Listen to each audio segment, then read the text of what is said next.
అండి, నేను మీ నాగేశ్వర ఆంటీని మాట్లాడుతున్నాను. ఈరోజు శనివారం కదా, నేను పొంగల్ చేయాలనుకుంటున్నాను. ఎందుకో పొంగల్ చేయాలనిపించింది, అందుకని కొంచెమే చేస్తానమ్మా. నా పొంగల్ చేసే విధానం, ఒక కప్పు బియ్యం అయితే, ఒక స్పూను పెసరపప్పు, కందిపప్పు వండుకుంటే ఓకే వేసేసి, యాక్చువల్గా అయితే ఇంకా కొంచెం వేస్తాను.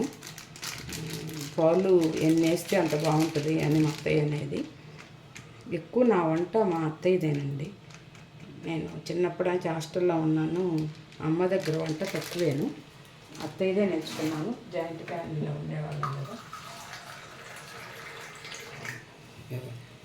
నేను నీళ్ళు పోస్తున్నాను. నాకెందుకో ఈరోజు పొంగల్, ప్రతి శనివారం నేనేం చేయనండి. ఈరోజు పొంగల్ చేయాలంటే ఎందుకో మిడ్ నైట్ ఎందుకో స్వామి అనిపించింది నాకు. పొంగల్ అనేది మరి అర్ధరాత్రి ఎందుకు అనిపించిందో తెలియదు. అందుకని నేను ఈరోజు పొంగల్ చేస్తున్నాను. అంకుల్కి అమ్మకి అన్నం టిఫిన్ పెట్టేసినాకే నేను ఈ పని చేసుకుంటున్నాను. మళ్ళీ దీంట్లో ఉంటే లేట్ అవుతుందని. ఎందుకో మరి నాకు అర్ధరాత్రి మరి పొంగల్ విషయం ఎందుకు వచ్చిందో నాకు తెలియదు. ఇదిగోనమ్మా, గోవింద గోవింద గోవింద గోవింద.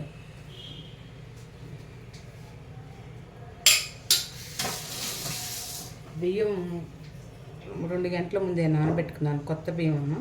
ఇవి శుభ్రంగా కడుక్కొని ఈ బియ్యం పాలల్లో వేసినాక దీంట్లోనే పెసరపప్పు 1 స్పూను లేకపోతే 2 స్పూన్లు వేస్తాను.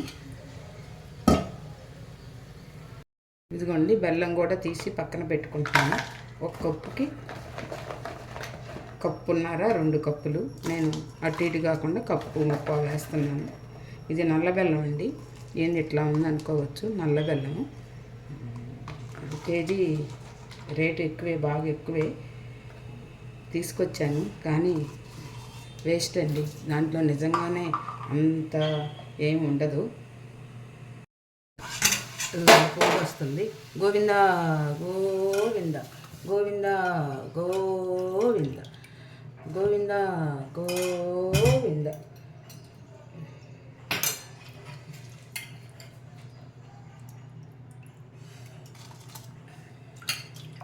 యాక్చువల్గా పొంగల్లోకి కంపల్సరీగా ముద్దపప్పు వండుతారు. నేను కొంచెం పెసరపప్పు,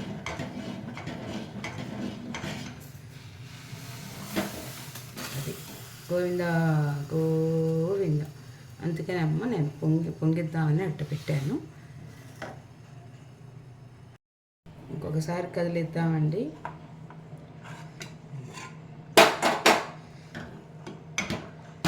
స్టీల్ గిన్నెలు అయితే గంటలు అయితే కాలుతాయమ్మ. ఇత్తడి అయితే అద్దె కాలవు, ఉడకాలి బాగా.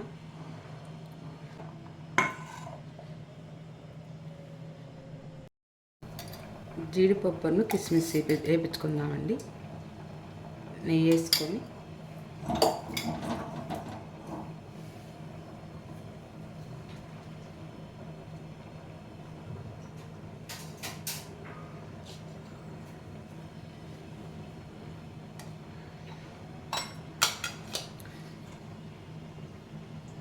పొంగల్ చేసుకున్నప్పుడు ఖాయంగా పాలు పొంగేయాలంటారమ్మా. పాలు పొంగితే పెట్టుకుందామండి అని చెప్పి చేస్తున్నాను.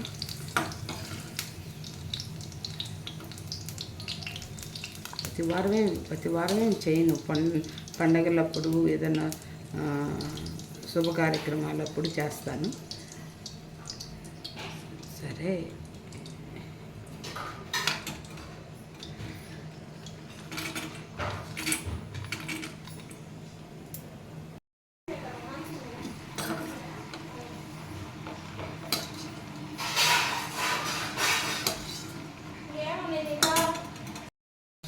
ఇంకా కొంచెం పాలు పోస్తున్నాను. కొంచెం పాలు ఎక్కువే పోస్తానండి. నేను ఓన్లీ కొలత 4 అని చెప్పాను, కానీ మన ఇష్టం పాలు మట్టికి.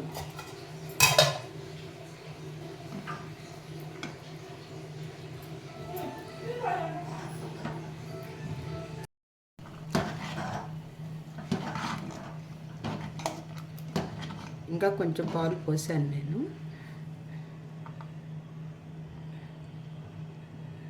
ఇంకా కొంచెం ఉడకాలి. ఇప్పుడు పెసరపప్పు వేస్తున్నాను.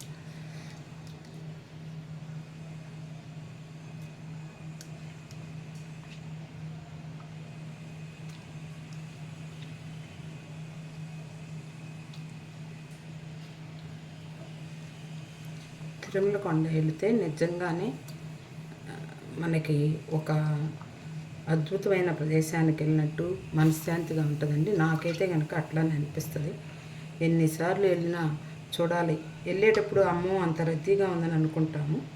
ఆ రద్దీని దాటి వెళ్తుంటే మళ్ళీ అయ్యో అప్పుడే అయిపోయిందా స్వామిని ఇంకోసారి చూడాలనిపిస్తుంది. అదేనండి మన దేవుళ్ళలో ఉన్న గొప్పతనం. అందరూ సమానమే, అందరూ అన్ని మతాలు సమానమే. ఎవరు నమ్మిన దానికి ఆ సిద్ధాంతం.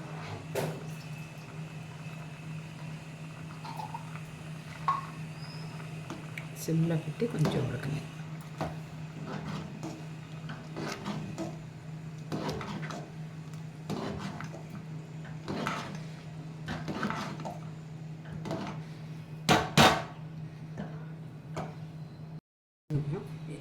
యాలకు పడేసాను, గ్యాస్ ఆపేసానండి.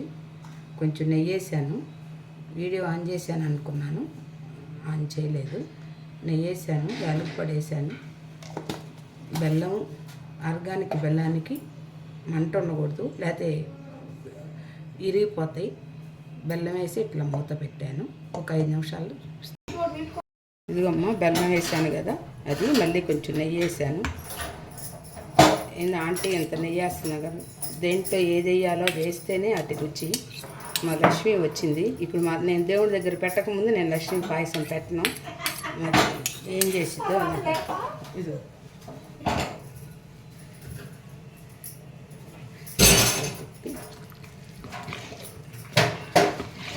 యాక్చువల్గా పాపం దేవుడి పేరు చెప్తాం కానీ మనమే కదండి తినేదాన్ని. డ్రై ఫ్రూట్స్ వేసి దేవుడి దగ్గర పెడతాం.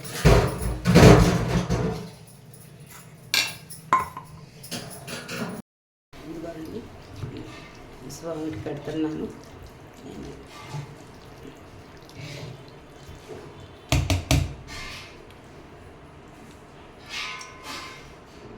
ముద్దపప్పు వేస్తే అదే పప్పు కనుక వండితే ఇది అవసరం లేదు. యాక్చువల్గా పెసరపప్పు నేను వండలేదు కాబట్టి పెసరపప్పు వేసానండి.